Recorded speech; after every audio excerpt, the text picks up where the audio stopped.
할렐루야. 저는 IT에서 선교사로 활동하고 있는 김헬렌 선교사라고 합니다. 한국 이름은 혜련이고요. 오늘 저는 불을 지르러 왔습니다. 여러분께 불을 드리러 왔습니다. 선교에 대한 열정으로 부를 받아서 땅끝까지 예수를 증거하는 그런 아름다운 청년의 세대가 되시기를 기원하면서 그런 말씀을 전하러 여기에 왔습니다. 제 말씀 전하기 전에 잠깐 같이 기도하시겠습니다. 하나님 아버지 감사합니다. 살아계시는 우리 주 예수 그리스도를 찬양합니다. 아버지, 이렇게 부족한 여정을 이렇게 귀한 제단에 세우시고 아버지께서 어떻게 IT에서 역사하시는지 증거하러 왔습니다. 이런 기회를 주심에 감사드립니다. 아버지, 제 입술을 통해서 아버지께서 전하시고자 하는 그런 메시지가 이들 마음속에 다 전해질 수 있도록 하여 주시옵소서. 저는 가리시고 오로지 아버지만 홀로 영광 받으시옵소서. 오늘 이 간증을 통해서 이 청년들이 아버지의 나라를 세우는 부흥의 세대로 세워지기를 그렇게 기도합니다. 아버지, 예배 중에 함께하여 주시고 말씀 중에 함께하여 주시옵소서. 이 기도를 우리 주 예수 그리스도 이름으로 드립니다. 아멘. 오늘 본문은 이제 이사야서인데요. 저는 참 개인적으로 이사야서를 참 많이 사랑합니다. 왜냐하면 제가 IT에 도착을 해서 생활하는 동안에 수많은 모습들이 이사야서에서 얘기한 거와 참 많이 비슷했어요. 그래서 오늘 이사야서들도 같이 여러분과 나누고 싶습니다. 오늘 말씀에서 보면 우시야 왕이 죽던 해에 우리 이사야가 성전에서 하나님을 만납니다. 그때 당시에 이사야는 굉장히 절망적인 그런 마음을 가지고 있었던 때입니다. 우시야 왕이 56년을 통치하면서 그 통치 말기에 하나님에게 교만해지고 또 그런 교만으로 인해서 또 병을 얻게 되고, 문둥병이라 그러죠. 병을 얻게 되고, 그래서 사망하면서 그 모든 백성들이 굉장히 영적으로 피폐했던 그런 시절이었습니다. 그래서 이사야가 눈물로 이 절망 상태에서 하나님 어떡하죠? 이 민족을 어떻게 합니까? 라고 정말 절망해 있을 때 그때 그 성전에서 이사야가 하나님을 만납니다. 하나님을 만났을 때 그 이사야가 본 그 형상은 너무 굉장한 것이었습니다. 그 스랍들이 모시고 섰는데 각각 날개가 6날개였는데 감히 하나님의 영광을 볼 수 없어서 날개 2개로는 눈을 가리고 날개 2개로는 우리 더럽고 추한 모습을 가리고 싶어서 다리를 이렇게 가리고, 그리고 온니 그 2 날개로 이렇게 날르면서 정말 거룩하시다 그러면서 하나님을 찬양합니다. 그 자리에서 이사야가 하나님을 만났습니다. 제가 여러분께 질문 드리고 싶습니다. 여러분 예수 영접하셨습니까? 손 들어보세요. 예수 영접하셨습니까? 네. 하나님을 눈으로 이렇게 보셨습니까? 저는 못 봤어요. 이렇게 막 날개를 달린 막 천사들과 함께 계시는 그 영광스러운 모습은 보지 못했지만 저는 예수를 만났습니다. IT에서 만났습니다. 저는 4대째 가톨릭 집안에서 태어났고 가톨릭으로 잘 자랐습니다. 그리고 성당도 열심히 다녔고, 제가 미사라 그러죠. 미사도 굉장히 열심히 다녔고, 심지어는 고3 때 매일 새벽 미사에 6시에, 그러니까 꼭두 새벽에 일어나서 성당에 가서 제가 아침 미사 반주를 고3 때 1년간 할 정도로 나름 신실했어요. 그런데 예수를 몰랐습니다. 예수는 알고 있었죠. 하나님의 아들이고 독생자시고 이런다는 거는 알고 있었지만 정말 예수가 어떤 분인지 몰랐습니다. 그리고 제 인생에서 가톨릭을 떠났습니다. 그러면서 예수도 버렸습니다. 그래도 제 인생이 참 잘 나갔습니다. 그래서 대학교 때도 공부 잘하는 학생이었고 대학원 들어갔고 또 대학원 다니면서 국회 의회발전연구회 그 인턴십으로 6개월간 제가 거기서 인턴십을 하다가 똑똑하고 열심히 일 잘하는 학생으로 뽑혀서 제가 거기 의회발전연구회에 또 남게 됐고, 또 그걸로 인해서 정몽준 의원 아세요? 정몽준 의원을 만나게 됐고 섬기게 됐고, 그래서 그걸로 통일국민당이라는 당의 최초의 여성 전문위원으로 제 사회생활을 시작합니다. 그때가 한국 나이로 27이에요. 네. 제 동료들이 48, 50. 저는 정말 일찍 출세한 사람이었습니다. 그래서 그 또 일찍 출세한 덕에 그 출세를 지키기 위해서 정말 열심히 일했습니다. 저는 한 11시간, 14시간 정도 일했던 것 같아요.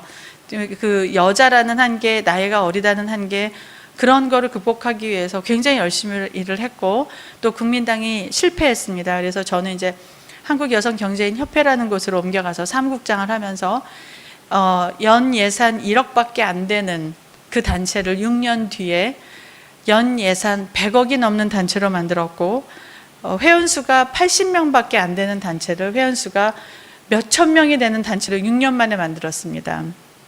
그때가 제가 29입니다.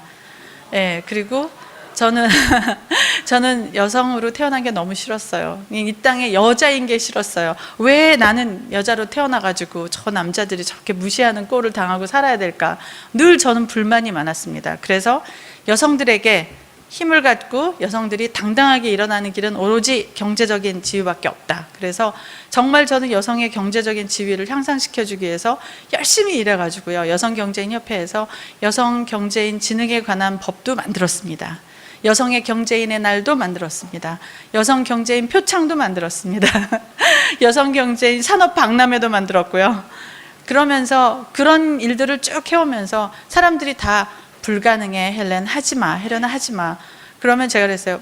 불가능은 없어. 열심히 하면 뭐든지 다 돼. 막 이랬어요. 그래서 결국은 정말 열심히 해서 다 됐어요. 다 누가 했다고 생각을 했을까요? 누가 했을까요? 제가 다 했습니다. 제가 다 했다고 생각을 했어요. 정말 저는 자신만만했어요. 너무너무 자신만만했어요. 이 세상에 정말 안 되면 되게 하라, 그게 제 모토였고, 사람들이, 특히 여성들이, 이제 제가 여성 일을 하다 보니까 와가지고 내가 남편한테 이혼을 당해서 이렇게 슬프게 고통스럽게 살고 있어, 나 좀 도와줘. 그러면 제가 뭐라고 대답했을까요? 그거는 네 잘못이야. 그거는 네가 열심히 하지 않았기 때문에, 네가 노력하지 않았기 때문에 그렇게 됐어. 그렇게 얘기를 했어요. 그리고 제가 제일 싫어했던 주제가 뭐였냐면 성폭력이었어요. 아니 왜 여자 얘기만, 여성 얘기만 나오면 왜 맨날 성폭력인 거야? 네가 열심히 일해서 직업이 좋고 그러면 거기에서 빠져나올 수 있는데 왜 맨날 우리는 성폭력 상담소 열어야 되고 성폭력에 대한 얘기해야 돼? 전 정말 싫었어요. 근데 나중에 UNIT에 갔는데 이제 나중에 얘기할 거지만 제가 담당한 게 성폭력이었어요 또. 네, 어쨌든 그래서 제가 있으면서 저는 갈수록 교만해졌습니다. 너무너무 교만해졌어요. 그러다가 어느 날 제가 모든 것을 잃었습니다. 저는 가장 잘 나가던 그 시절에 대통령들, 대통령 부인하고 같이 일하고 청와대를 밥 먹듯이 드나드는 그 시절에 모든 것을 다 잃었습니다. 제가 원래 한번 결혼을 했는데 이혼을 하면서 모든 것을 다 잃었습니다. 그러면서 나한테 그 준 게 뭐였냐면, 그 이혼을 하면서 제가 저희 아이들까지 다 잃었거든요. 제가 법을 몰랐어요. 왜냐하면 여성들이 울 때 제가 뭐라 그랬죠? 그건 네 문제야 그랬잖아요. 그래서 가정법을 몰랐어요. 그래서 그 순간에 제가 어려움이 있을 때 저한테 물어봤어요. 너는 뭐 했니? 이런 여성을 위해서. 너무 억울하고 너무 억울해서 가서 호소하고 싶은데 호소할 곳이 없었어요. 제가 제일 싫어하던 곳이 가정법률 상담소였는데요. 거기를 가서 나 아이를 찾고 싶은데 해달라고. 모든 사람들이 혹시 법 공부하는 분 계세요? 그 법의 원리가 뭡니까? 법전 위에서 자고 있는 자는 구제받지 못한답니다. 법 위에서 잠을 자는 자는 구제할 수 없다. 이게 법의 원리입니다. 제가 법을 몰랐습니다. 제 법 위에서 잠자고 있으면서 제 자신을 구제하지 못했습니다. 그러면서 제가 그렇게 무시했고 당당했고 그리고 정말 잘난 체 하면서 살았던 제 삶이 한순간에 와르르 무너졌어요. 물론 정치적으로 계속 제가 일할 수는 있었지만 전 하기가 싫었어요. 너무 하기 싫었어요. 제가 한 게 아무것도 없다는 걸 알았어요. 저는 제가 만든 법이 나중에 유엔에 가서 들어가서 보니까 경제사회 이사회에서 가장 훌륭한 법으로 여성의 경제적인 지위를 향상시켜주는 제3세계의 법으로 가장 뽑혀가지고 그게 영어로 다 번역돼가지고 그게 모델로 돼 있는 걸 제가 봤어요. 너무 감사했어요. 어느 누구도 그 법을 누가 만들었고 누구 아이디어로 이렇게 됐다는 걸 아무도 모르지만 그 법으로 인해서 수많은 여성들이 경제활동을 시작을 했고 수많은 싱글맘들이 그들의 자리를 잡았습니다. 하지만 저는 제 스스로를 구제할 수 없었어요. 그래서 떠났습니다. 한국을 떠났습니다. 그리고 이제 퀘벡에서 퀘벡이라는 것 혹시 아세요? 캐나다 퀘벡에서 불어 공부하고 영어 공부를 하면서 너무 암울한 시절을 보냈어요. 그런데 제가 뭐라 그랬죠? 한국에서는 뭐든지 다 할 수 있었죠. 그죠? 뭐든지. 나는 맘만 먹으면 다 해. 심지어는 저희 오빠가 여행사 회사를 하고 있었는데 중국에 갔다가 도둑을 맞는 바람에 그 가방을 다 도둑 맞는 바람에 30명이 넘는 사람 여권이 다 없어진 거예요. 그 여행을 계속 가야 되는데 다 없어졌어요. 그러면 그 여권 만드는데 일주일이 걸린대요. 그러면 미리 예약해놓은 호텔, 음식점 다 오빠가 물어줘야 되고 또 새로운 그 북경의 모든 거를 다 지불해야 하기 때문에 마이너스가 나서 부도에 몰릴 지경으로, 왜냐하면 사람들이 컸기 때문에. 근데 제가 딱 전화해가지고 외교부에다 전화해서 나 이러이러한 사람인데 우리 오빠가 이런 지경에 처해 있으니까 좀 도와달라 그래서 4시간 만에 여권을 만들어낸 기록을 가지고 있어요. 네, 그래서 제가 어떻게 생각했겠어요? 나는 정말 대단해. 안 되는 게 없는 사람이야. 하나님이 왜 필요해? 이렇게 내가 열심히 하면 다 되는데 그랬죠. 퀘벡에서 살면서 아무것도 내 마음대로 될 수 없다는 걸 알게 됐습니다. 사람들하고 얘기를 해야 되는데 영어가 안 되는 거예요. 저 사실 영어 진짜 못했거든요. 2003년에 퀘벡에 갔는데 이미그레이션 이제 통과해야 되잖아요. 근데 이제 공항에서 내리면 그 사람이 무슨 말을 하는지도 몰랐어요. 그 정도로 영어를 못했어요. 불어를 하잖아요, 퀘벡에서.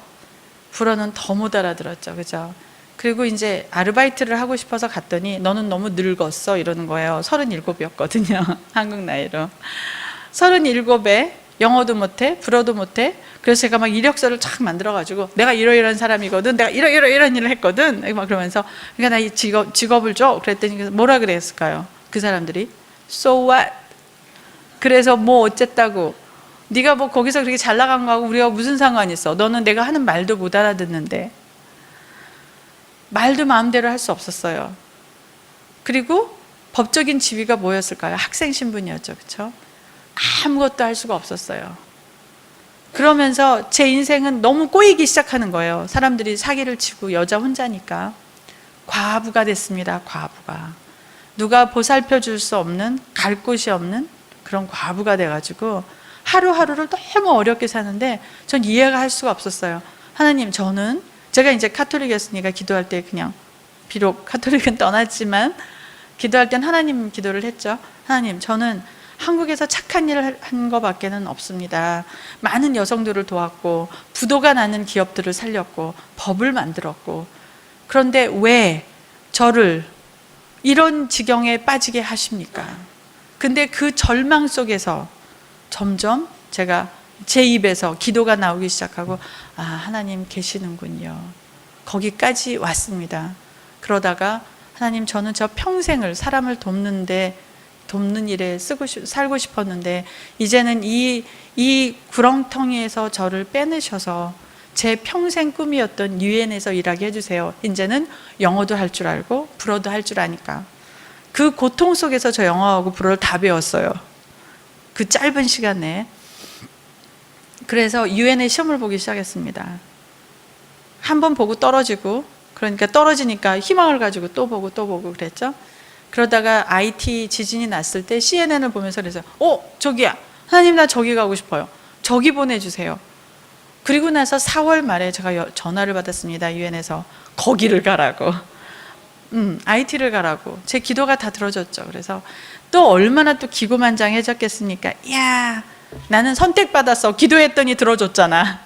나는 IT를 찍었는데 IT를 가래. 이야, 나는 정말 또 선택받은 거야. 또 기고만장해져서 IT 땅에 딱 발을 디뎠습니다. 근데 발을 딛자마자 누구를 만났냐면 세상에 저는 한 번도 본 적이 없는 선교사라는 사람들을 만났습니다. 그 땅에서. 저는 사실 기독교의 출신이 아니니까 선교사가 뭐 하는 사람인지도 모르죠. 그죠? 만났어요. 근데 그분들하고 어울려 다니면서 제가 충격을 받았습니다. 저는 한국에 살 때도, 그리고 퀘벡에서 그렇게 어렵게 살 때도 저는 제가 이 세상에서 가장 불행한 사람이라고 생각했고, 제가 이 세상에서 가장 슬픈 사람이라고 생각했어요. 그런데 IT의 시테솔레이라는 곳을 가면 그 아이들이 맨발로 벌거벗은 채로 돼지와 함께 살고 있습니다. 돼지가 옆에 지나가고 그 아이도 지나가고, 신발도 없어요. 옷도 없어요. 돼지가 똥 싼 곳에 사람도 똥을 쌉니다. 그리고 물이 차오르면 그 똥물이 다 집 안으로 들어와요. 그런 곳에서 아이들이 뛰놀면서 사는 모습을 보고 너무 충격을 받았어요. 어떻게 이런 곳에서 사람들이 살 수 있지? 이게 뭐지? 너무 궁금했어요. 그래서 선교사님들하고 거기를 따라다니다가 그 쓰레기 더미에서 예수를 만났습니다. 그리고 제가 원래 카톨릭에서 세례를 다 받았음에도 불구하고 제가 제 입술로 예수를 영접하고 싶어서 거기에서 세례를 받았습니다. 그리고 세례를 받으면서 정말 감사하게 같이 성령도 임하셨는지 세례를 받고 난 뒤로부터 제 마음 안에 기쁨이 넘치기 시작했고요.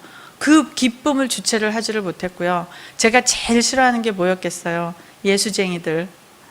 만나면 뭐라 그래요? 불신자 지옥. 예수 믿으면 천국. 그러면 제가 너나 잘해. 그랬거든요. 그런 제가 그런 예수쟁이가 된 거예요. 사람들만 만나면 예수 믿어봐. 나처럼 이렇게 행복해져. 제 평생을 저는 그렇게 높은 자리에서, 높진 않았어요. 괜찮은 자리에서 있으면서 한 번도 행복해 본 적이 없었어요. 늘 못 가진 것 때문에 괴로워했고, 더 갖고 싶어서 괴로워했고, 더 높은 자리에 가고 싶어서 괴로워했고, 사람들이 한 말에 막 상처받았고요. 그래서 저를 사랑한 적이 없었어요. 저는 제가 이렇게 이쁘게 엄마 아빠가 이렇게 하나님이 축복해 주셔서 만들어진 것도 몰랐어요. 저를 참 함부로 했어요. 정말 함부로 했고, 그래서 공부를 더 열심히 하고 더 했어요. 왜냐하면 나를 너무 싫어하니까 내가 칭찬받으려고, 사람들로부터 칭찬받기 위해서 열심히 공부했고 열심히 노력했고, 물론 신념도 있었지만 단 한 번도 저를 사랑하지 못했던 제가 저를 사랑하기 시작했습니다. 왜냐? 예수가 누구죠? 나를 위해서, 나 같은 죄인을 위해서 돌아가신 분 아닙니까? 그 사랑이 너무 커서 견딜 수가 없는 거예요. 어떻게 나 같은 사람을 위해서. 그래서 예수를 믿으면서 삶이 변화가 되기 시작했어요. 그리고 나를 기뻐하기 시작했어요. 나를 사랑하기 시작했어요. 그러다가 고통받는 사람들을 봤습니다. 고통받는 과부들을 보았고, 고통받는 고아들을 보았고, 그 아이들이, 저 여인들이 예수를 알게 되면 나처럼 행복해질 텐데, 그러면 삶이 변할 텐데. 그리고 사도행전 3장의 말씀을 저한테 주셨습니다. 사도행전 3장을 보면 베드로하고 예수가 미문이라는 성전을 올라갑니다. 예배를 드리기 위해서 올라가는데, 거기에 태어날 때부터 안진뱅이였던 사람이 베드로하고 요한은 눈을 뚫어지게 쳐다보면서 이렇게 돈을 달라 그러죠. 저 사람이 나를 혹시 돈 주지 않을까? 이러고 쳐다보잖아요. 그때 베드로가 내게 금과 은은 없지만 내게 가진 가장 좋은 것, 나자렛 예수 그리스도 이름으로 일어나 걸어라. 예수 그리스도를 줬죠. 성령을 줬죠. 이 태어날 때부터 안진병이었던 이 사람이 어떻게 됐나요? 벌떡 일어났죠. 일어나서 예수를 찬양했습니다. 걷거나 뛰거나 하면서 하나님을 찬양하였다, 이렇게 되어 있습니다. 저는 그 말에 완전히 시쳇말로 맛이 갔어요. 뭐냐면 제가 지금까지 해왔던 게 뭐죠? 여성들한테 경제적인 자유가 있어야지 너네들이 일어날 수 있어. 그렇게 믿었던 제가, 내가 만약에 거지들한테 돈을 줬다면, 아이고 오늘 재수 좋았네, 1,000원이나 받았어. 그렇게 생각하겠지만 하나님을 찬양하지는 않았겠죠. 1,000원이 그 사람 인생을 바뀌진 않았겠죠. 그런데 돈하고도 아무 상관없는, 내가 먹는 밥하고도 아무 상관없는 성령이 임하니까 이 사람이 어떻게 됐습니까? 벌떡 일어났습니다. 인생이 바뀌었죠. 그죠? 그리고 이 사람이 하나님을 찬양했어요. 걷거나 뛰거나 하면서. 그 사람은 더 이상 안진뱅이가 아니었던 겁니다. 제가 그 말씀을 딱 받으면서 제 인생이 완전히 바뀌었어요. 그래서 유엔을 그만뒀습니다. 그런데 사람들이 막 칭찬을 해요. 와, 어떻게 유엔을 그만두니? 그런데 사실은 유엔을 그만둔 건 제가 아니에요. 하나님이 그 순간에 순종하는 마음을 주셨고, 지금 제가 2년이 지난 다음에 이렇게 뒤돌아보면 제정신이 아니었어요.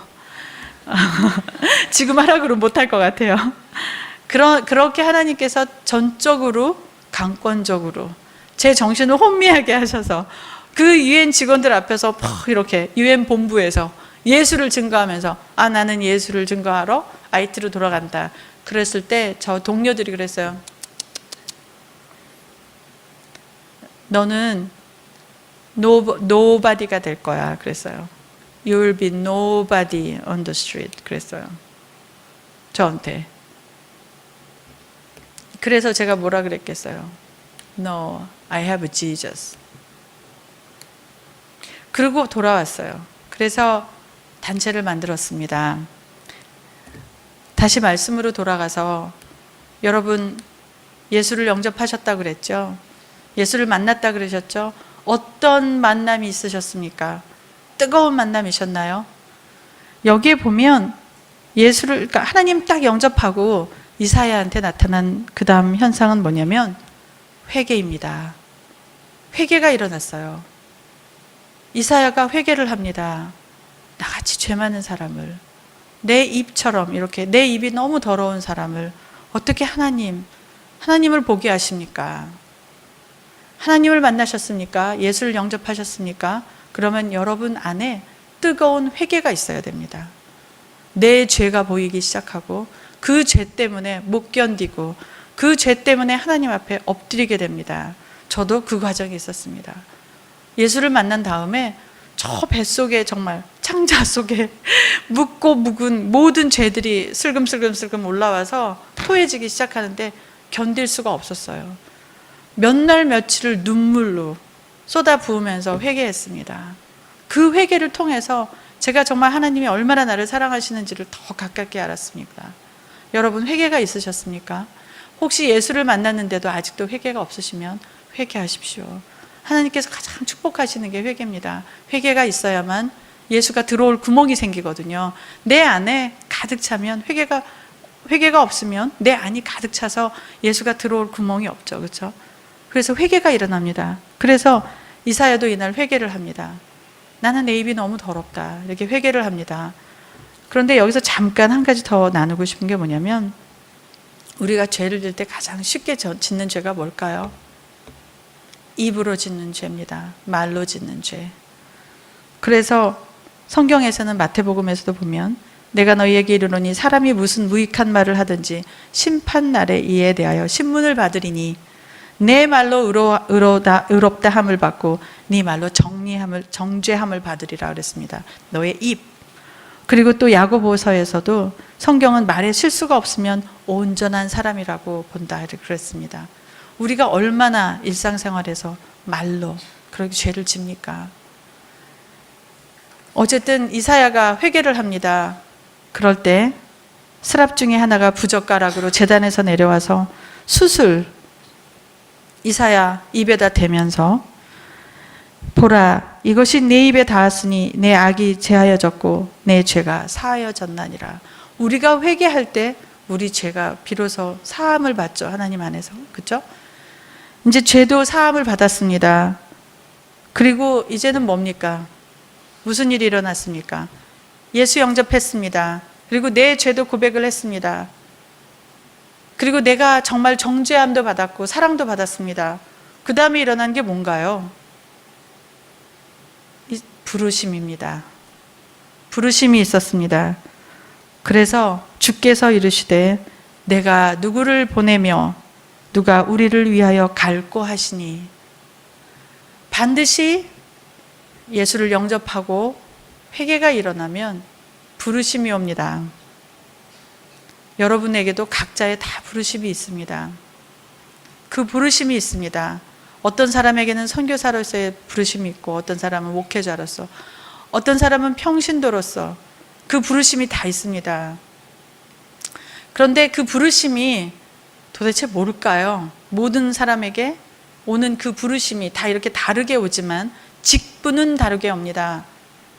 그런데 부르심은 동일합니다. 내가 의사로 됐다 그래서 선교사와 다르다는 것은 직분만 다릅니다. 하지만 의사도 선교사도 또 조그만한 그 길거리에서 행상을 하시는 분한테도 하나님의 부르심은 동일하게 옵니다. 직분만 다를 뿐이지 그 부르심이 동일합니다. 그게 뭘까요? 그 부르심이 뭘까요? 같이 성경을 좀 찾을까요? 마태복음 28장으로 가시겠습니다.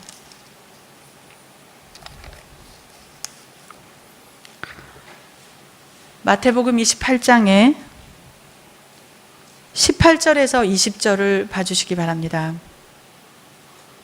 한 분이 일어나서 좀 읽어주시겠어요? 18절에서 20절. 성경 찾으신 분 읽어주시겠어요? 18절에서 20절.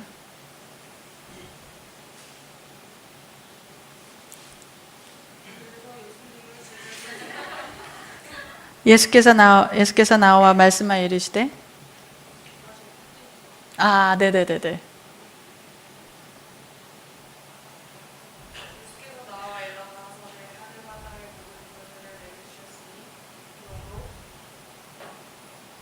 네.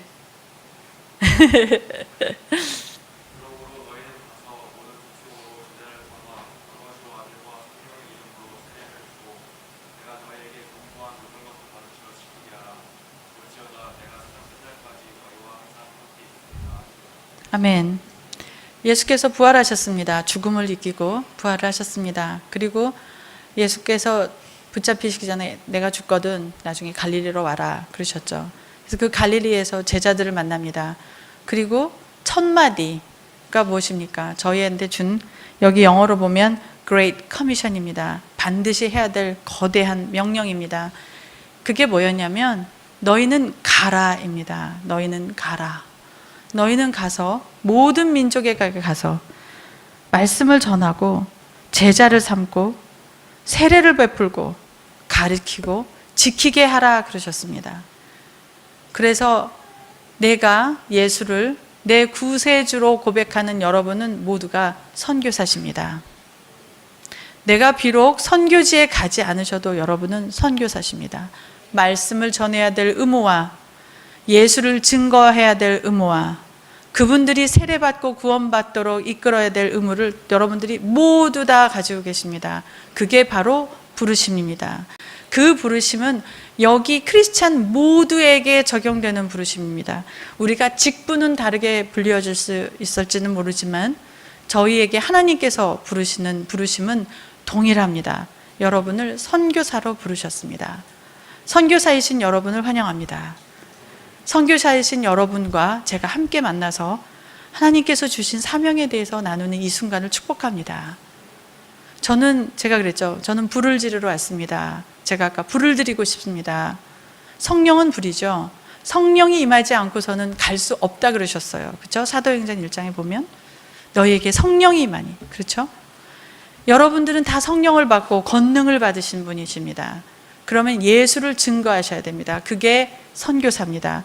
내가 IT에 있어도 또 여기 인도 선교사님도 와 계시는데 인도에 계신다고 해서 선교사가 아니라요. 선교사는 직분입니다. 하지만 그 부르심은 누구나에게 다 있습니다. 혹시 옆집에 내 친구가 아직도 예수를 모르십니까? 그러면 전도해야 될 의무를 가지고 계세요. 그분들의 영혼을 위해서 예수의 말씀을 전하고 가르쳐야 될 의무를 가지고 계시는 선교사님이십니다. 여러분들 모두가 선교사신데 그 부르심에 뭐라고 대답하시겠습니까? 지금 하나님께서 여러분들에게 와가지고 그래 누가 나를 위해서 갈고 하니? 누가 나를 위해서 좀 가줄래? 그러면 뭐라고 대답하시겠습니까? 이사야가 대답하죠. 주여 내가 여기 있습니다. Here am I. 주여 제가 여기 있습니다. 여러분 준비되셨습니까? 준비되셨습니까? 가실 그렇게 부르심에 대답을 할 준비가 되셨습니까? 혹시 학교에서 주일날 어디 놀러 가는데 예배 가야 된다고 얘기해서 따돌림 받으신 적 있으세요? 그때 그 순간에 주님 제가 여기 있습니다 라고 선교자적인 사명으로 대답하실 자신이 있으십니까? 우리는 모두 선교사입니다. 그리고 주님께서는 모든 민족을 다 부르셨습니다. 그래서 우리도 여기에 동참하고 있습니다. 주이씨만 부른 게 아니라, 유태인만 부른 게 아니라 모든 민족을 불렀기 때문에 우리 민족이 이렇게 까만 머리를 가지고 예수를 찬양하죠. 그렇죠? 그래서 모든 민족을 위해서 선교사라는 직분을 만들어서 다 파송을 하셨죠. 그렇죠? 보냈죠, 미셔너리로. 그래서 여기 인도 선교사님도 그렇게 해서 보내주셨고, 저도 하나님께서 IT 땅에서 저를 부르셔서 제가 선교사라는 직분을 가지고 하나님의 말씀을 전하고 있습니다. 여러분들 도전하시기를 바랍니다. 네, 그리고 가서 한번 보세요. 열방을 방문하시면서 보세요. 선교 대열에 합류하세요. 그리고 그 자리에서 보십시오. 그 처참한 사람들을 보십시오. 한국 이 땅에서 자살률이 높다는 거를 제가 봤습니다. 우리나라는 참 행복한 땅이었는데 물질적으로 이렇게 좋아지면서 사람들이 불행해져요. 왜 그럴까요? 나와 옆 사람을 비교하기 때문이죠. 내가 어떻게 저 사람한테 보일까를 비교하기 때문이죠. 그런데 IT로 와보십시오. 인도를 한번 가보세요. 어떻게 되죠? 감사가 나오죠. 세상에 어떻게 저렇게 살지? 어떻게 저렇게 살고 있을까?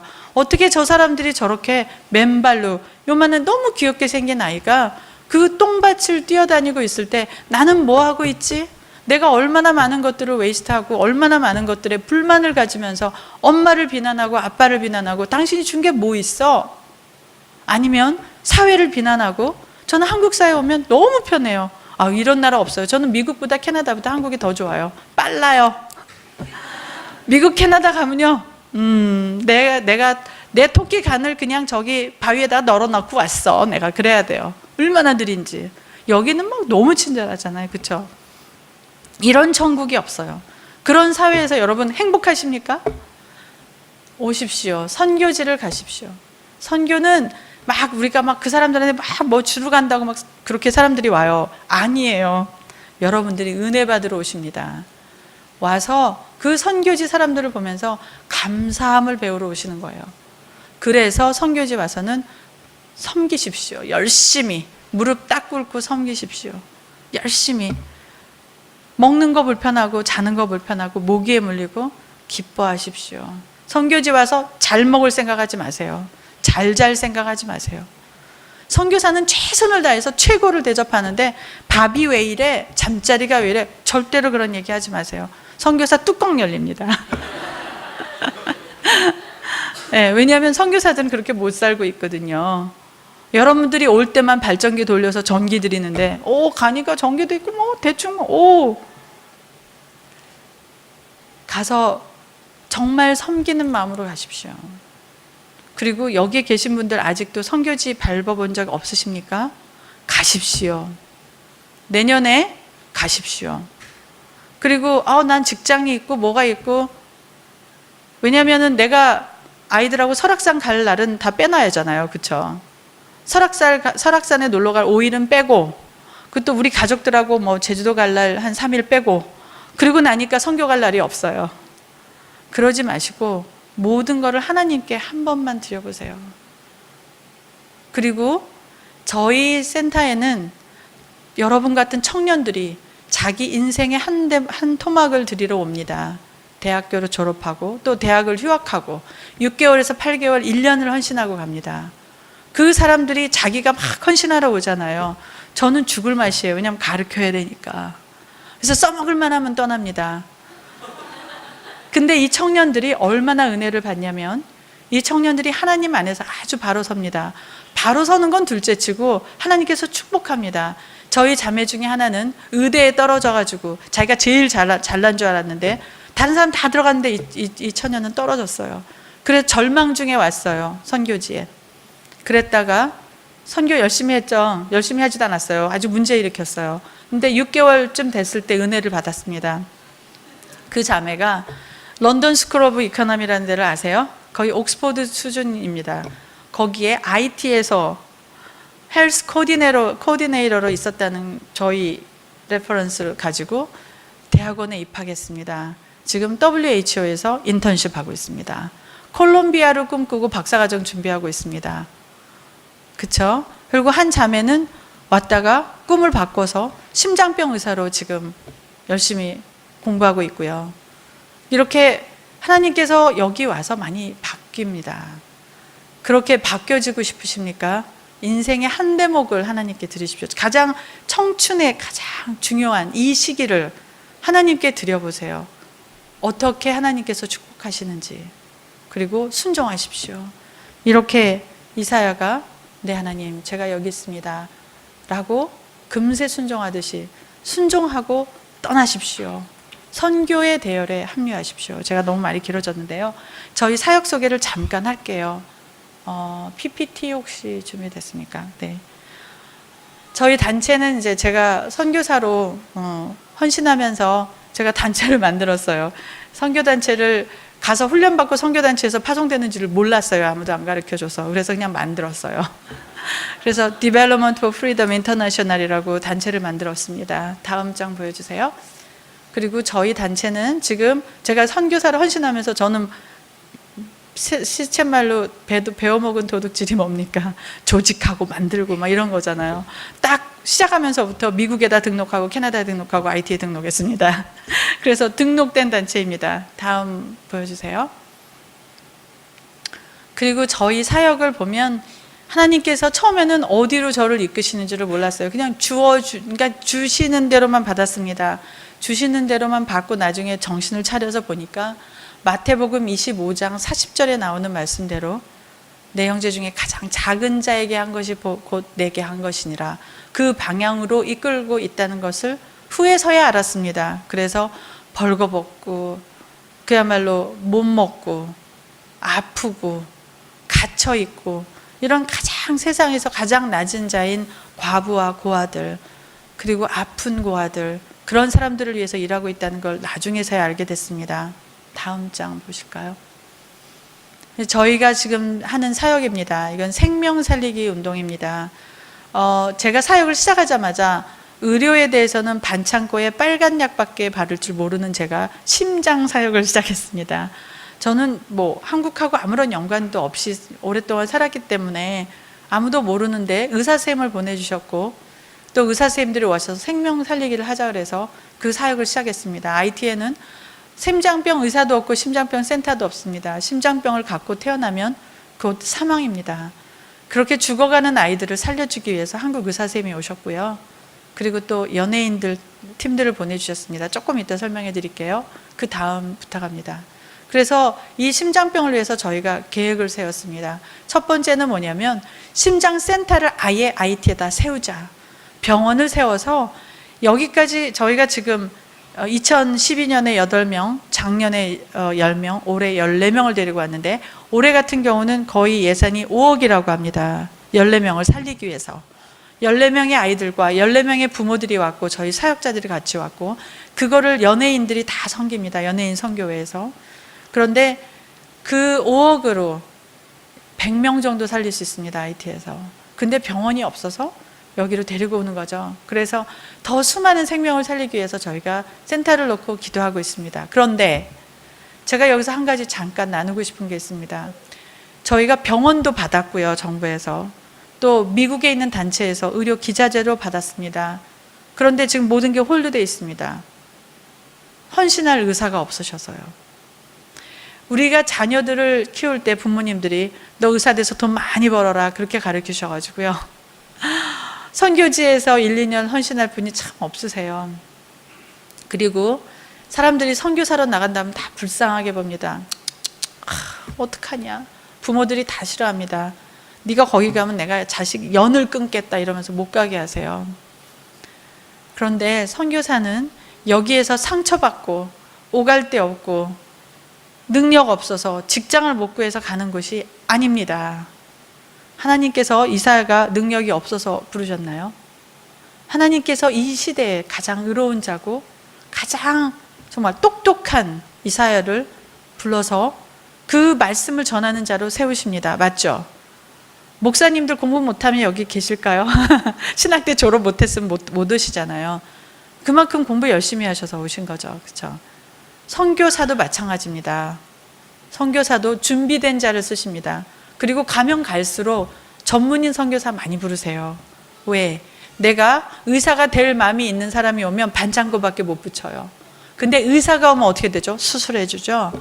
그래서 의사가 돼서 오는 게 정말 중요합니다. 그러기 위해서 오셔서 부르심을 받는 거죠. 그렇죠? 헌신하시면서 내가 뭘로 하나님께 영광을 돌릴까?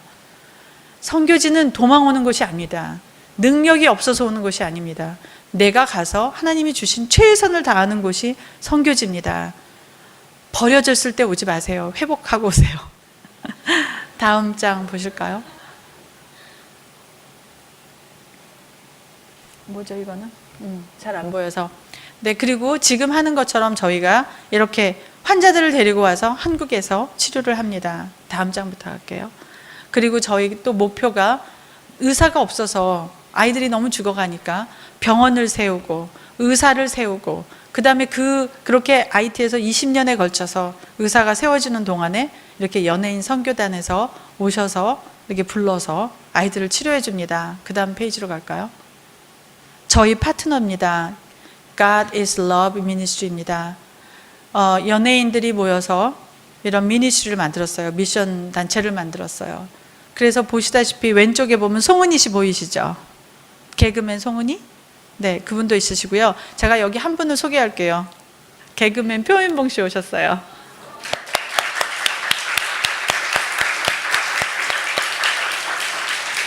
IT를 2번 오셨어요. 이미.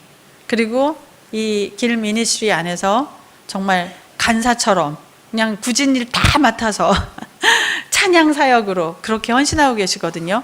뭐 하시는 감투가 너무 많아서 제가 설명을 다 못 드리겠어요. 연예인들 뭐 합창단도 하시고 뭐 하여간 엄청난 일들 하세요. 연예인들 바쁘죠, 그죠? 근데 저분들이 32분이 그것도 또 의사 선생님도 오셨는데 고대 연대에 과장들로 계시는 분이세요. 저희 특진 신청하셔야 되는 분들 있잖아요. 그분들이 다 오셨어요. 그분들이 시간이 있어서 선교지 오십니까? 아니죠. 저희가 하나님께 드릴 때 시간을 만들어 주시죠, 하나님께서. 그렇죠? 더군다나 우리 표현봉 선생님은 지금 미국으로 청년들을 하나님께 돌아오게 하는 그 사역을 한 달간 떠나세요. 12월 한 달을 하나님께 바칩니다. 가능하실까요? 어려운 얘기죠. 그렇죠? 그래서 내가 시간이 없어서 못 간다는 건 뭐죠? 핑계. 그렇죠? 하나님께 드리는 마음이 있으면 시간 다 만들어 주시고 하나님께서 또 다 피해가게 하시고 물질적으로도 채워주십니다. 네, 다음 보실게요. 그래서 제가 심장병 센터를 놓고 기도하고 있을 때 저기 열방교회 목사님께서 안혜근 목사님께서 저를 IT에서 만났어요. 제가 이 꿈을 쉐어를 했습니다. 안혜근 목사님이 송장로님이라는 덴버에 계시는 분을 소개를 시켜주셨고 그분이 초대를 해서 이 오른쪽 아래에 있는 그 미국 사람들도 다 모여 있는 데서 영어로 프리젠테이션을 했고요. 거기에 있는 프로젝트 히어 인터내셔널에는 굉장히 큰 CEO가 심장병 모든 기자재를 다 주시겠다고 약속을 하셨습니다. 그리고 여기 앉아 계시는 인도 선교사님, 여기 제 사진 옆에 포스터에 사진이 있는 분이 저분이신데요. 거기서 만나서 이렇게 언니 동생으로 친해졌습니다. 그래서 이렇게 거기도 갔다 왔고요. 그 다음 페이지 보실까요? 그리고 이제 다른 사역입니다. 이제 심장 사역에서 저희가 버려진 아이 사역으로 여기 비전 케어구나. 또 올해는 하나님께서 축복을 해주셔서 한국의 의료단체인 비전 케어하고 같이 일하게 돼서 100명의 눈을 띄워주는 사역을 했습니다. 네, 너무 좋아요. 너무 성경적이에요. 그리고 정말 수많은 에피소드가 있고 수많은 간증거리가 있는데 오늘은 다 못 드리고요. IT에 오시면 들려드리겠습니다. 그리고 이제 버려진 아이들 사역인데요. 정말 제가 제일 사랑하는 사역이에요. 제가 아마 선교사로 헌신할 때 유엔에서 그래도 제가 한 달에 10,000불이 넘는 월급을 받고 6만 불짜리 차를 디젤을 다 공짜로 받으면서 다 타고 다닐 때 하나님께서 너 있잖아 거지들 사역해. 그랬으면 제가 어떻게 했을까요? 한 천리는 도망갔을 것 같아요. 그런데 어느 날 조그만한 아이를 보내주셨어요. 저 오른쪽 저 탑에 있는 저 아이가 알렉스라는 제 아들인데 그 녀석을 보내주셨어요. 14살짜리 고아입니다. 저희 센터에서 밥 얻어먹고 다녔어요. 근데 이 아이가 어느 날 보니까 마약하고 술을 한다는 걸 알았어요. 14살. 그래서 제가 그때부터 기도했습니다. 하나님 어떻게 할까요? 이 아이들을 위한 예배 사역을 시작을 해야 되겠다. 그리고 그 예배 사역을 위해서 기도를 했고 기도한 지 한 달 만에 1,800불이 필요했는데 1,800불이 다 채워져서 한 달 만에 거짓말처럼. 그래서 뭐 교회라고 해서 이런 교회 아니에요. 뚜껑만 있어요. 뚜껑하고 바닥만 있어요. 근데 그 교회가 세워졌고 거기서 예배를 저희가 올릴 때 한 분이 성령의 감화가 있어서 1,000불을 저한테 주셨어요. 이거 가지고 쟤를 학교를 보내라. 학교를 찾아보니까 다 싫어해요. 왜요? 14살짜리 애가 글도 못 읽는데 다른 애들 와서 다 두들겨 패겠죠. 그죠? 안 받아줍니다. 아무도. 그래서 고민을 하기 시작했어요. 이 1,000불을 어떡하지? 그러다가 에이 까이꺼 이런 애들 다 모아서 학교를 만들지 그랬어요. 그랬더니 막 저희 사역자들이 난리가 났어요. 안 된다는 거예요. 위험하고 이 갱들이고 마약해서 뭐 칼들이 되고 막 이럴 수 있다. 납치당할 수 있다. 하지 말라. 그래서 그래? 그리고 어떻게 감히 1,000불 갖고 이런 일을 하냐. 알았어. 그리고 이제 기도해보지 뭐. 그랬는데 그날 밤에 제가 꿈을 봤어요. 꿈에서 하나님께서 어마어마하게 큰 나무에서 주렁주렁 열매가 열려서 막 너무 무거워서 양파 그 껍질 있죠. 그 빨간색 그걸로 막 묶는 거를 제가 꿈을 꿨어요. 너무 무거워서. 아침에 일어나서 그랬어요. 하나님 이거 사인으로 알겠습니다. 저는 갑니다. 돈 없지만 하나님께서 주셨으니 채워주시겠죠. 그리고 그 다음날 가서 저희 사무실에 가서 그랬어요. 길거리로 타 나가서 쟤네들 다 걷어와 그랬어요. 마치 왕이 성경에 길거리에 있는 사람들 다 초대하듯이 잔치에 초대하듯이 애들을 다 잔치에 초대를 했습니다. 그 아이들을 그날부터 먹이기 시작했고요. 또 먹이고 가르치기 시작했는데 이 아이들이 알고 보니까 정말 깡패예요. 칼 들고 다녀요. 우리 사역자 배에다가 칼도 들이댔고요. 그리고 이 아이들이 정말 싸움을 하잖아요. 열 딱 받잖아요. 그러면 으이씨 그러면 이 돌을 딱 짚는데 5초도 안 걸려요. 이 땅바닥에 있는 돌을 딱 집어가지고 머리부터 깹니다. 이 머리 빵꾸 내가지고요. 병원 다닌 게 한두 번이 아닙니다. 이 아이들은 되게 거칠게 자랐어요. 자기 생년월일도 모릅니다. 글을 쓰고 읽을 줄도 몰라요. 자기 부모가 어디 있는지도 몰라요. 버려진 아이들입니다. 그리고 어떤 아이는 그렇게 고아원에 버려졌는데 너무 어뷰즈를 당해서 혼자 도망 나왔어요. 그래서 길거리에 사는데 걔는 제가 저희 센터로 불러드리는데 1년 걸렸어요. 불신해서. 안 가요, 안 가요. 나중에는 얘가 거의 영양실조로 쓰러질 지경이 돼서야 제가 강제로 데리고 왔어요. 근데 걔가 지금 저만 만나면 껴안아요, 이렇게. 그래서 잘 지내니? 불어로 싸봐. 그러면 얘가 누가 때려? 잘 지내고 있습니다. 그런데 마약을 많이 해서 학습장애가 있어요. 이 글 쓰는데 배우는데 1년 걸려요. 근데 그 아이들이 저렇게 살고 있습니다. 이 아이들 처음에 예수 얘기했을 때 다들 잤어요. 막 말씀 전하고 있으면 일부러 그래요. 다음 페이지 보시겠어요? 그 아이들이 학교만 있고 잘 곳이 없을 때 이 아이들이 3시에 학교를 끝나고 길바닥에 나가면 다시 국어를 하다가 트럭이 지나가는 거를 모르고 이렇게 고개를 돌리다가 트럭에 치여가지고 얼굴이 다 찢어졌고요. 차에 치여서 다리가 부러졌고요. 그리고 또 마약 거래하다가 붙들려가지고 경찰서 가서 제가 4시간을 빌고 빌어가지고 우리 애가 9놈하고 같이 잡혀 들어갔는데 우리 애만 빼내려고 그냥 4시간 동안 로비를 했는데 경찰이 한 사람만 풀어줄 수 없다고 9놈을 다 풀어줬어요. 경찰서에서 뛰어나가는데 무슨 개구리 뛰어나가는 것처럼 막 뛰어나가더라고요. 근데 그날 저녁에 갑자기 누가 대문을 두들기는 거예요. 9시쯤. 이건 저희 다 긴장했죠. 근데 얘 9놈들이 와가지고 완전히 행님 고맙다고 막 저한테 여기다 뭐 뽀뽀를 하는데 막 읍스. 근데 그 일로 우리 아이들하고 완전히 화해가 됐어요. 애들이 저를 신뢰하기 시작했어요. 아, 이 사람은 우리를 이용해서 돈만 챙겨 먹는 사람이 아니구나. 그런 사람도 많거든요. 아이들 팔아서 돈 챙기는 사람도 많은데, 그 뒤로부터 아이들하고 끈끈한 정이 생겼고, 그때부터 하나님께 하나님 집을 주세요. 우리 아이들 집을 주세요. 2달 만에 집 주셨습니다. 성도 수가 30명밖에 안 되는 교회에 제가 간증을 하러 갔어요. 간증을 하러 갔는데 진짜 요렇게 앉아 계시는 거예요. 그래서 저가 이렇게 간증을 했습니다. 그리고 앉았어요. 그러니까 근데 담임 목사님이 올라오시더니 막 우시는 거예요. 그러더니 우리가 헬렌 선교사 도웁시다. 그래서 헬렌 선교사한테 얼마가 필요하냐고 물어보니까 집 얻는 돈으로 17,000불이 필요하다는데, 제가 2만 불 부를 걸 그랬죠? 제가 보고 온 집이 17,000이었어요. 그래서 17,000이 필요하다는데 우리가 그걸 채워줍시다. 그러면서 뭐라 그러시냐면, 성도수가 30명밖에 없으니까 17,000불 만들기 참 어려우시잖아요. 그쵸? 근데 작년에 쓰고 남으신 선교기금이 16,600불이시래요.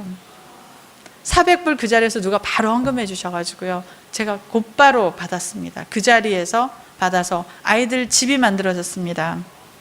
그래서 하나님이 하시는 일은 놀라우시죠. 그쵸? 아이들 침대도 만들어졌고요. 학교도 만들어졌고요. 식당도 만들어졌고, 저희 피원봉 선생님 거기 갔다 오셨죠. 그쵸? 네. 그 지금 보시는 데가 우리 아이들 학교인데 지금은 더 예뻐졌어요. 또 안혜건 목사님 교회에서 내년 2월에 오셔가지고 또 목공일로 더 이쁘게 해주신다고 돈 쓰지 마 이러셨어요. 그래서 내년에 혹시 제가 보고하러 오면 더 예뻐져 있을 거예요. 이 아이들이 예수로 돌아왔습니다. 그리고 이 아이들이 예배를 드리는데 깡충깡충 뛰면서 할렐루야 아멘 하면서 막 통성으로 기도하는데 제가 펑펑 울었습니다. 한 사람의 영혼이 구원이 되면 하늘에서는 뭐가 열리죠? 천상에서는 잔치가 열리는데 26명의 영혼이 구원됐습니다. 할렐루야? 네, 숫자가 중요한 게 아니죠. 그렇죠? 여러분들 100명을 전도하려고 하지 마시고요. 우선 1명 전도하십시오. 그러면 정말 상급이 하늘에 쌓이십니다. 예수 모르는 사람 전도하십시오. 선교사님. 그 다음 페이지 보실까요? 그리고 저희가 이제 그 다음에 하는 사역이 장애인 사역입니다. IT에는 이렇게 장애인으로 태어나면 집안에 저주가 들어왔다고 생각해서 아이들을 버립니다. 그 다음 페이지 좀 보실래요? 조금 괴로운 사진이지만 왼쪽 사진을 잘 보시면 쓰레기통에 버려져서 사망한 아이의 조그만한 아이 시체가 보이실 겁니다. 쓰레기 더미와 같이 있죠. 저렇게 아이들이 버려집니다. 장애인 아이들은 저렇게 버려져서 죽거나, 운이 좋으면 그 다음 페이지를 보시면 저렇게 병원에 버려져서 병원에서 생활하는데 다 중증 장애합니다. 오른쪽에 보시면 눈이 먼 아이고요. 그리고 이런 아이들이 다 자기 손으로 숟가락도 들 수 없는 아이들이 수없이 버려집니다. 저희가 그 아이들의 집을 놓고 기도하고 있습니다. 그리고 그 다음 페이지 보실래요? 이제 저희가 하는 사역 중에 하나가 지진 때 다리가 잘린 아이들을 수술해주고 그다음에 의수의족을 해주는 사역도 하고 있어요. 아이들 다리가 자라나면서 뼈가 자라서 이 뼈가 이렇게 살을 뚫고 나와요. 그러면 감염이 돼서 점점 살이 썩어 들어가기 때문에 저희가 그걸 잘라주고 그리고 잘 봉합을 해서 또 의수의족을 만드는 사역을 또 해주고 있습니다. 그리고 계속 넘겨주세요. 계속 넘겨주세요. 한 번 더 넘겨주세요. 네, 더 넘겨주세요. 네, 이제 사진까지 주세요. 네, 저희가 하는 게 또 과부 사역입니다. 과부 사역은 절대로 펀드가 안 들어옵니다. 싱글맘들 얘기하면 한 엄마가 배다른 아이들을 서넛을 데리고 혼자서 길거리에서 행상합니다. 이 엄마를 위한 사역을 하려고 합니다. 헌금 안 들어옵니다. 여성 사역은 헌금이 없습니다. 근데 저런 여성들의 저희가 지금 9명을 이번에 선정을 해서 과부 사역을 시작을 했고, 저 여성들의 아이들 학교 가는 거를 저희가 시작을 했습니다. 저희는 이렇게 컴패션에서 뭐 이런 게 하듯이 아이 한 사람 1대1 이런 거 안 하고 있거든요. 그냥 하나님께서 무릎 꿇으면 하나님께서 주시기를 그렇게 기도하면서 정말 어렵게 선교하고 있지만, 저는 또 이렇게 혼자 은혜 받아서 시작을 했기 때문에 후원교회 없이, 후원단체 하나도 없이 시작을 했거든요. 그런데 하나님께서 이렇게 풍성하게 2년 만에 채워주셨어요. 저 선교사로 헌신한 지 2년 반 됐습니다. 근데 2년 반 만에 이런 풍성한 사역을 채워주셨고, 또 저희가 50명을 날마다 3끼씩 먹입니다. 그 쌀만 해도 몇 가마죠, 그렇죠? 근데 한 번도 쌀이 떨어지지 않게 하셨어요. 네, 하나님께서는 우리가 무릎을 꿇으면 뭐든지 다 채워주세요. 그래서 걱정하지 말라 그러셨죠. 염려하지 말라 그러셨죠. 저기 새들도 내가 저 날아다니는 새들도 먹이는데 어떻게 너희들을 안 먹이냐고 염려하지 말라 그러셨잖아요. 맞아요. 염려하지 마십시오. 하나님께서 다 채우십니다. 그래서 선교에 참여하세요. 선교를 가십시오. 그리고 인생을 바꾸세요. 하나님과 긴밀한 관계를 이루시기를 기도합니다. 그리고 염려하지 마세요. 내가 시간을 낼까? 선교 가는데 IT까지 가려면 비행기표만 2,000불? 200만 원이 넘죠. 그런 돈을 내가 어떻게 다 되지? 밥값? 제가 던데 내셔야 또 밥 해드리잖아요. 그런 돈까지 어떻게 우리가 다 만들지? 그 염려하지 마세요. 하나님께서 마음을 보시고 다 채워주세요. 그래서 선교를 가시기를 기도합니다. 그리고 그 부르심이 있을 때 하나님께서 누가 나를 위해서 갈 거니? 누가 나를 대신해서 갈 거니? 그랬을 때 네, 제가 여기 있습니다 라고 고백하는 그런 젊은 청년들이 되시기를 기도합니다. 아멘. 네, 서로 기도 마무리를 하겠습니다. 기도하시면서